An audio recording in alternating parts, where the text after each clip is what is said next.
ಹರಿ ಓಂ. ಎಲ್ಲರಿಗೂ ಸರಸ್ವತಿ ಶ್ರೀವಾರಿ ಚಲನ್ಗೆ ಸ್ವಾಗತ.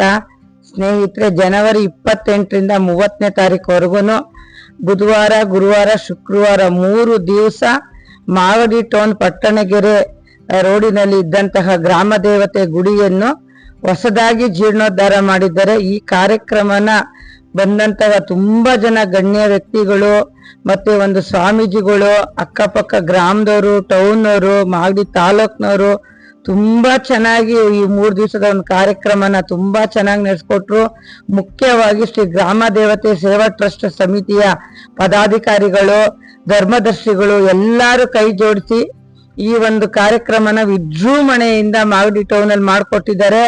ಈ ಗ್ರಾಮ ದೇವತೆ ಮಾಗಡಿ ಟೌನ್ ಅಲ್ಲಿ ತುಂಬಾ ಅದ್ದೂರಿಯಾಗಿ ಮೆರೆದು ಕುಣಿದು ಆಚರಣೆ ಮಾಡಿಸ್ಕೊಂಡ್ರು. ಮತ್ತೆ ಏನು ಸುತ್ತಮುತ್ತಲಿನ ಗ್ರಾಮದ ಶಕ್ತಿ ದೇವತೆಗಳನ್ನ ಕರೆಸಿ ಗುಂಡೈನ್ ಭಾವಿತವ ಒಂದು ಗಂಗೆ ಪೂಜೆನ ಮಾಡಿ ಒಂದು ಕಲಶ ಆರತಿ ಸಮೇತ ಅವ್ರನ್ನೆಲ್ಲ ಮೆರವಣಿಗೆ ಮಾಡಿಕೊಂಡು ಮಾಗಡಿ ಟೌನ್ ಇಂದ ಗ್ರಾಮ ದೇವತೆ ದೇವಸ್ಥಾನ ತಕ್ಕ ಹೋಗೋಷ್ಟಕ್ಕೆ ಸುಮಾರು 1-1.5 ಗಂಟೆ ಬಹಳ ಚೆನ್ನಾಗಿ ಒಂದು ಕಾರ್ಯಕ್ರಮ ನಡೆಸ್ಕೊಟ್ರು. ನೋಡಕ್ಕೆ 2 ಕಣ್ಣು ಸಾಲದು ಸ್ನೇಹಿತರೆ.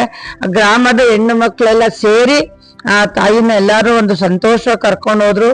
ಮತ್ತೆ ಅಲ್ಲಿ ಹೋದ ನಂತರ ಅಲ್ಲಿ ತುಂಬಾ ಚೆನ್ನಾಗಿ ಒಂದು ಹೋಮ ಮಾಡ್ತಾ ಇದ್ರು. ಹೋಮ ಮಾಡ್ಕೊಂಡು ಆ ಗ್ರಾಮದ ಹಿರಿಯರೆಲ್ಲರೂ ಸೇರ್ಕೊಂಡು ಈ ಹೋಮದಲ್ಲಿ ಭಾಗವಹಿಸಿದ್ರು. ಹೋಮದ ಕಾರ್ಯಕ್ರಮ ಆದ ನಂತರ ಆ ತಾಯಿಯ ಏನು ಗ್ರಾಮ ದೇವತೆಯ ಪ್ರತಿಷ್ಠಾಪನಾ ಕಾರ್ಯಕ್ರಮ ಹಾಗೂ ಮಹಾಕುಂಭಾಭಿಷೇಕ ಕಾರ್ಯಕ್ರಮ ಮಹೋತ್ಸವವನ್ನು ತುಂಬಾನೇ ಚೆನ್ನಾಗಿ ನಡೆಸ್ಕೊಂಡ್ರು. ಬಹಳ ಜನ ಭಕ್ತಾದಿಗಳು ಈ ಕಾರ್ಯಕ್ರಮಕ್ಕೆ ಸೇರಿದ್ರು.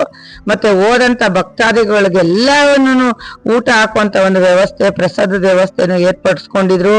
ಈ ಒಂದು ಪುಣ್ಯ ಕಾರ್ಯಕ್ಕೆ ಯಾರ್ಯಾರು ಕೈ ಜೋಡಿಸಿದಾರೋ ಭಗವಂತ ಆ ತಾಯಿ ಗ್ರಾಮ ದೇವತೆ ಮಾಗಡಿ ತಾಲೂಕಿಗೆ ಮತ್ತೆ ಏನೊಂದು ಕೊಟ್ಟನಗೆರೆ ಬೀದಿ ಸೇರ್ಕೊಂಡಂತ ಭಕ್ತಾದಿಗಳು ಎಲ್ಲಾರ್ಗು ಆರೋಗ್ಯ, ಆಯಸ್ಸು, ಸಂಪತ್ತನ್ನು ಕೊಟ್ಟು ಅವ್ರಿಗೆಲ್ಲ ಅವ್ರ ಒಳ್ಳೊಳ್ಳೆ ಇಷ್ಟಾರ್ಥವನ್ನೆಲ್ಲ ಈಡೇರಿಸಿ ಮತ್ತೆ ಈ ಒಂದು ಕಾರ್ಯಕ್ರಮನ ನೋಡಿದಂತಹ ಭಕ್ತಾದಿಗಳು ಎಲ್ಲ ಒಳ್ಳೇದಾಗ್ಲಿ. ಇದ್ರ ಬಗ್ಗೆ ನಾನೊಂದು ಚಿಕ್ಕದೊಂದು ವಿಡಿಯೋ ಮಾಡಿದ್ದೀನಿ ಸ್ನೇಹಿತರೆ. ಈ ವಿಡಿಯೋ ನಿಮ್ಗೆಲ್ಲ ಇಷ್ಟ ಆಗುತ್ತೆ ಅನ್ಕೊಂಡಿದ್ದೀನಿ. ದಯವಿಟ್ಟು ಇಷ್ಟ ಆದ್ರೆ ಲೈಕ್ ಮಾಡಿ, ಶೇರ್ ಮಾಡಿ, ಸಬ್ಸ್ಕ್ರೈಬ್ ಮಾಡಿ. ಹರಿ ಓಂ. ಹರೇ ಶ್ರೀನಿವಾಸ.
ಯಾಕೆ ಬರಲಿಲ್ಲ ಅಲ್ಲಿಗೆ? ಅಲ್ಲೇ ಇದ್ದೆ ನಾನು, ಹೋಗಿ ಬಂದೆ.